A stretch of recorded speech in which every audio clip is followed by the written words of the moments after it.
Hi everyone, it's milk tea time for localizers.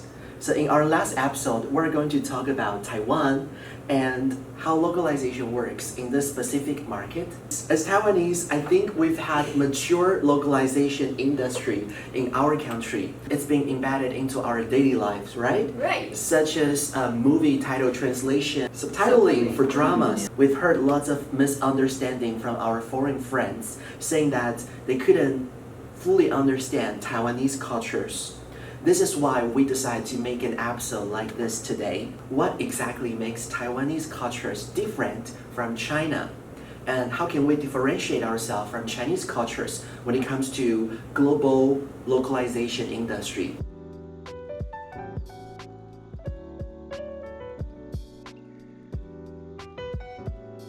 Taiwan has been well known for its indigenous cultures for many decades, right? Even though we've been colonized by different governments, different countries. So, question for you, what is your understanding of indigenous cultures in Taiwan? I think there are 16 indigenous tribes that are identified so far. There might be even more in the future.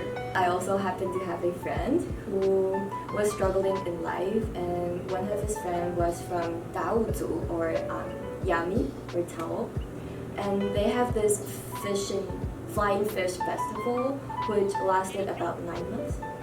And what they do is they go into the ocean and they catch fishes.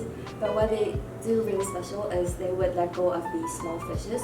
Most of us are super grateful for what is given in the nature. Like Adrian said, I'm from Ame, and I think there's a very important season in every July. It's called Harvest Festival, in which we pass down the traditions in our tribes to the younger generations, teach them how to be grateful for the God and for the nature.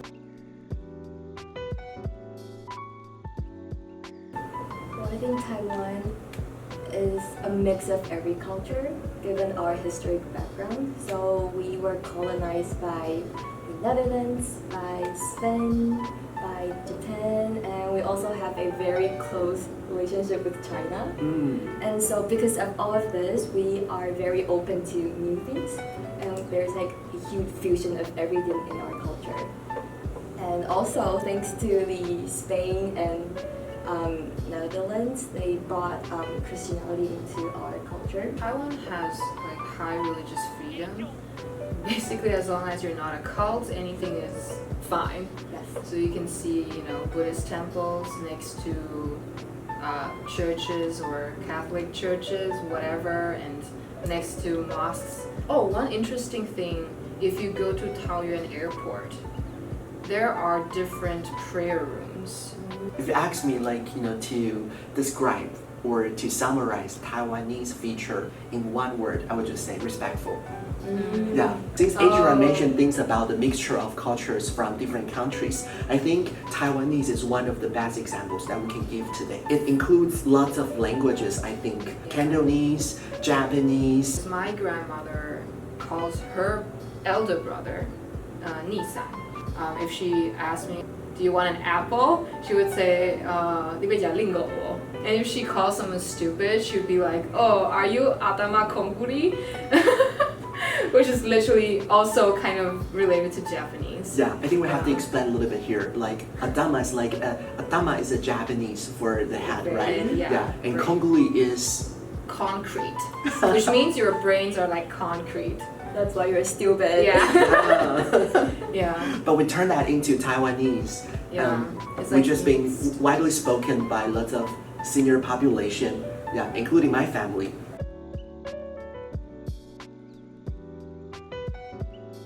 Let me go first. Okay. I feel like Taiwan has done a very excellent job on transcreation. Yes. Quiz time. What is transcreation? So transcreation is a kind of translation, but it doesn't stick to the word itself. It would add some creative elements into it and to make it more culturally engaged. Yes, and very interesting. Yeah. And make it more accessible to customers in that target market. I think in Taiwan we've done a good job on that. In particular, in movie title translation. Oh my god, I love it. I have one very good example to introduce. Back in the 1995, we have a very good movie called Shawshank Redemption. But when it comes to the translation in Taiwan, like I said, we didn't like to put either person's name as the title of the movie. Instead, we used transcreation to visualize it for our audiences in Taiwan. So we called it Excitement of 1995, just because that movie came out in 1995. And when it came out, I was too young to realize that movie. But according to my dad, he didn't understand what the movie was talking about. So lots of the audiences, they went to the theater, watched that movie because of the curiosity. Yeah, but it turns out the movie was really great. It was very brilliant. Yeah. To draw an audience to the theater to check it out themselves. Exactly. Yeah. I feel like movie title translators in Taiwan, they usually watch the whole movie before they translate the title. Right. Have you guys ever seen any successful examples of localization in Taiwan? Well, I think The Simpsons is very well localized in Taiwan. I remember there was one episode that The Simpsons went to Boston. Like in the original version, the family went to Boston for a visit and they were like praising how great Boston is and what Boston has. And then in Taiwan, they kind of localized it into they're praising a southern city called Kaohsiung in Taiwan. And so all of the puns throughout is like either, about they have like these Taiwan politician jokes and also like Taiwan local brand jokes. I love it. I still remember the female character in that show. And in the localized version, we call it Vicky. Oh yeah, yes. Oh my god, yeah. We call the guy Hema, right? Yeah, Hema. Hippo. Hippo. A hippo, sorry. Yeah, Hema, hippo. and then Yeah. 美芝, and then Vicky. Yeah, a cultural footnotes here for everyone. Vicky is one of the most popular Yeah. given name in Taiwanese for girls, especially for senior girls. Yeah. Like six. I think They're they got the name from Japanese cultures. Oh. Yeah, 美芝. Yeah, 美芝. Oh. But we just pronounce it in Taiwanese way. So there is a app called Line, which is super popular in Taiwan. I would say 90% of Taiwanese use this app, but this app was actually from Japan. And well, it's like a Taiwanese version of WhatsApp. We could understand it this way. And so how they did successful is, first of all, its name was super catchy, even among like the older people. So we would just call it Lai. Yeah. Which is like a Taiwanese surname. Yeah. And so like even the old people would say, oh, I'm just gonna lie my friends. Yeah. Like text my friends. Right? I feel like we verbalize that word. Yeah. Just like Google, like we lie friends, like we Google stuff, we lie friends. Yeah, and that's one very brilliant way to to choose their brand name and to localize it. And I think a lot of people was drawn to using Line was because it has very adorable stickers. As you know, like Taiwan has a very popular creative industry. There are a lot of artists and creators out there, and so Line would partner up with those popular artists to roll out like very cute stickers. So like a lot of people would register Line just to use those cute stickers. I bought it. I spent a lot of money on that. Yeah, and I heard like when the line comes to like different Asian countries, like for example in Thailand, they have a specific limited version of like some specific features on the app for Thai people in that market. Yeah, which can be shared or used in other countries outside of Thailand, right? So I really think that company has done an excellent localization job. They understand what the local people want and to cater to that. That is localization. Yes. Yeah.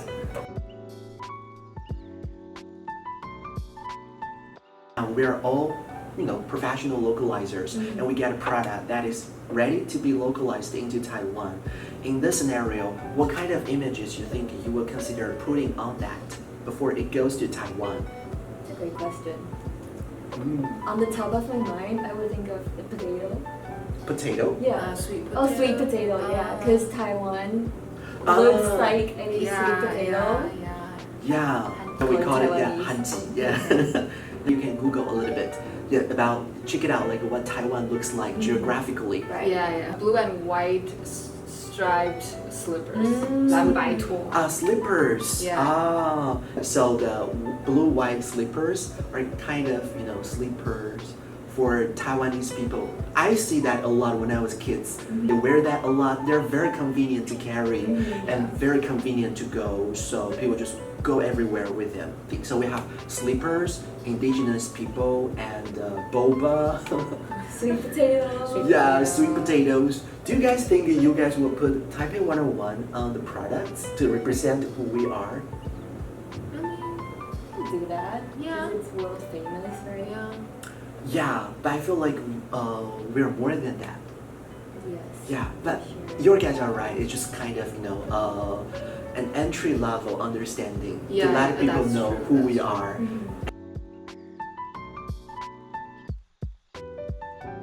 What makes localization in Taiwan so confusing to other foreigners? Like I said earlier, there are lots of foreign friends of mine have been telling me that they couldn't fully understand the cultures we've lived in and the languages that we've been using in our daily life, such as Taiwanese. Not even mention about some slogans or phrases or slangs are used in Taiwanese. And that's so unique. You won't find anything like that in China. Yeah. Yeah, I think during election season you would always hear words written like 动算. So 动算 is basically you're kind of wishing a particular candidate to be elected. So you say oh 动算 to kind of rally for that candidate. So that's not something you would hear elsewhere. Yeah, that's true. Yeah, but I think that's 100% confusing to foreigners. Yeah, that is very confusing. Yeah. Even for for localizer who don't fully understand our cultures, they can't just easily get into that. On the cover of the instant noodles, teaching it's kind of instructions, telling the consumers how to make that noodles more delicious in the correct way. So just 贴心小撇步. So it's like when I saw the 小撇步 in some other places outside of Taiwan, I feel I'm back to Taiwan again. So it's in Taiwanese. It's like a tip or advice give to your friends. Yeah. As correct instructions. Yeah. Just some tips about Taiwan. There are a lot of people who would ride scooters on the street. So if you want to travel here, you could probably learn how to ride scooters. Yeah. It would be more convenient just to get from places to places. Yeah. Yeah. We don't drive. Yeah. Oh. and 累残 literally the original meaning is like plowing a field. But since a lot of people ride scooters and you will definitely have accidents, so you will fall from your scooter and then because I once fell and it'd be fall to the ground, and we call that plowing the field because that's literally kind of like the same thing, but you're plowing with your own body. Right. So we call that 累残. Yeah. Taiwan or China? China. Yeah. We call it 影片. Yeah, just 影片. Yeah. I heard this a lot. This is definitely from China. Yeah. Definitely from China. We would say 金高, right? 很屌欸. Or like 好棒棒. 很屌, 对对对. 很屌, Yeah. 超屌的. Yeah. 好棒棒. Yeah, 好棒棒. 好棒棒. 好棒棒. I'm the 金瑶. Oh, this is also China. Yeah. In Taiwan we would call 大学. Actually, it took me a while to get used to the word. 你本科是什么? 你本科是什么? 我傻想, what is 本科? Oh, they're asking 你大学读什么? Yeah. What did you study for your Undergrad. I feel like we didn't have a specific term for major in undergrad. No. 主修吧? Yeah, 就大学主修. Yeah, but we don't say that word pretty often. Yeah. So it really took me a while to understand their language from China. I think I think it basically means that there are too many educated people and too little jobs for educated people. Yeah. In essence. Yeah. I feel like they say it means in general it means someone who's overly competitive. Yeah. And keep hardworking all the time. And they even make it as an adjective 她好卷哦, she's so 卷. Yeah. What? I just feel like we don't have a specific word for that. No, because we are not like China in a a sense of our education system or like our job Yeah, it's very market. different. We are more chilled in that sense. I feel like we're more chill in Yeah, many we're ways. more chill. Yeah. Yeah. So we rarely use that word. They use 方便面. Yeah. Ah. Okay. So it's Taiwanese. Yeah. Yeah. It's definitely from China. Yes. From Taiwan. I gave this question to the interviewee this morning, and then she said, oh, she knew that because she just traveled to Taiwan like a year ago, and she barely remembered anything about Taiwan but this word. She's like, wow. Taiwan instant noodle, so good. So good. She feels like So she good. feels like Pao Mian is one of the My best God. cultural heritages that we have in our country. Exactly. Yeah. Korean and Japanese instant noodle, they need to boil it with like hot water and cook it Yeah. for like 5 Yeah. minutes. But in Taiwan, the instant noodle you can just use like hot water and put Yeah. it in the Yeah. cup And then for cover like, it. yeah, for like 2 minutes, and Yeah. then you can eat it. So true. I feel like Pao Mian in Taiwan are good because lots of the foreign travelers, what I like about Taiwan, one of the things is that we have one of the best beef noodles in the world. Yes. Yeah. But we turn that into Pao Mian. Pao mian. And it's still good. Yeah. 满汉全席 Oh, right?超好吃，好吃。 Yeah, it's a Chinese term. Yeah, it's from China. In Taiwan, we call it 网路. yeah, Wang Lu. In the very beginning, I thought it's kind of What, special. dating app? Special networking or an app for Chinese people to use? Oh no, it means Wi-Fi or internet in general. Yeah. So when it comes to, for example, like when you see some products shown in Simplified Chinese in Taiwan, how do you guys feel? Offended, of course. Offended? Yeah, because like we don't use that word. It's like, yeah, you don't care about the market. I mean, it's understandable because Yeah. like Taiwan compared to China, we have such small population. Yeah. But it's definitely unacceptable to do this to the Taiwanese market because we have our different writing system or like regulations or Yeah. even like currencies. Yeah.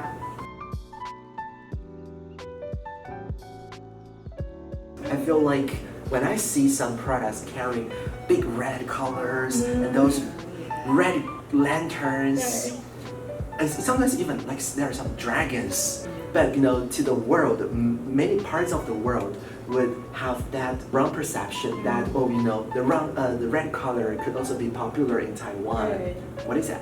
No, we don't use that. Let's just say it's not a popular color in Taiwan. Yeah. I heard a lot of friends complain about, when they want to register an account, company usually asks us to put in our phone numbers as a authentication stuff. And so a lot of times we couldn't find our phone code or like our country code on that, and it was super annoying because how should I put that on there? Yeah. To register. Yeah, you can't register. And so a lot of times I would just be so pissed off by that. I would just close it, like not register entirely. Yeah. To clarify, we can't easily find our country code because People thought we were part of China. yeah. And so they Yeah. would put China there. Like there isn't no Yeah. options for us to pick. Yeah. Also currency, because we use New Taiwan dollars. And if you can't find that on the list, it's like, what am I supposed to pay? Renminbi or USD? But I feel like, to me, one of the most offensive things is also includes that, like when I go to some websites, like some super well-known company websites, on their official websites, I try to, sometimes, your English doesn't, function pretty well, so you try to switch into the language that you understand. They didn't have a language that you can understand. They only have simplified Chinese. But I want to clarify something here. Not every single Taiwanese is able to read simplified Chinese. I am not able to do it. So I'm literally illiterate in simplified Chinese. So basically I couldn't do it. So I couldn't even make a purchase or go through the info that I want from that website.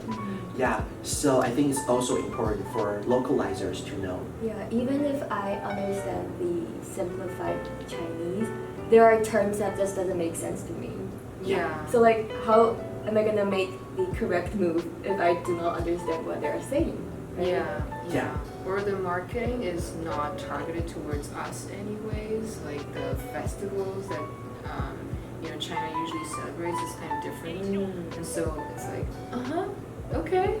Are you talking about the National Day Yeah, for National China? Day. It's on what day October is it? 1st. Oh, October 1st. Yeah. Oh, But ours are October 10th. 10th? Yeah, it's totally different. Yeah. Yeah.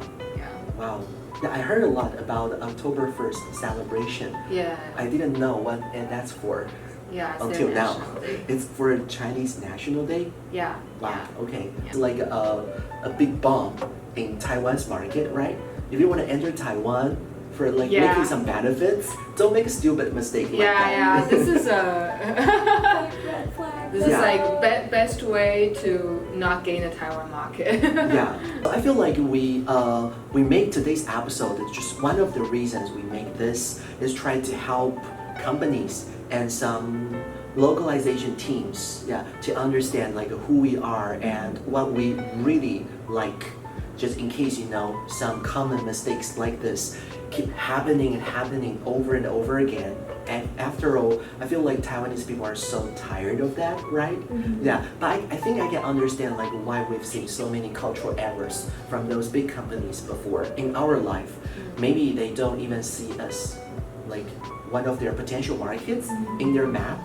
It's understandable, right? After all, I feel like the consumer habits between China and Taiwan are totally different.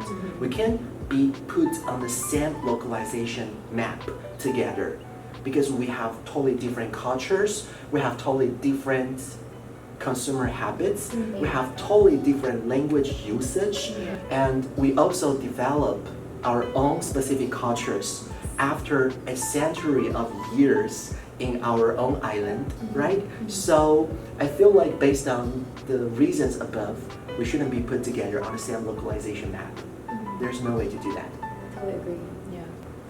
I would say when you try to enter Taiwanese market and if you want to do like a video to introduce your market, you should definitely use the Taiwanese accent voiceover. Oh my god. Because Oh we my are God. so offended with like that. But maybe you guys should Google it by yourself Yes. to check it out, like how different our accents are. Yeah.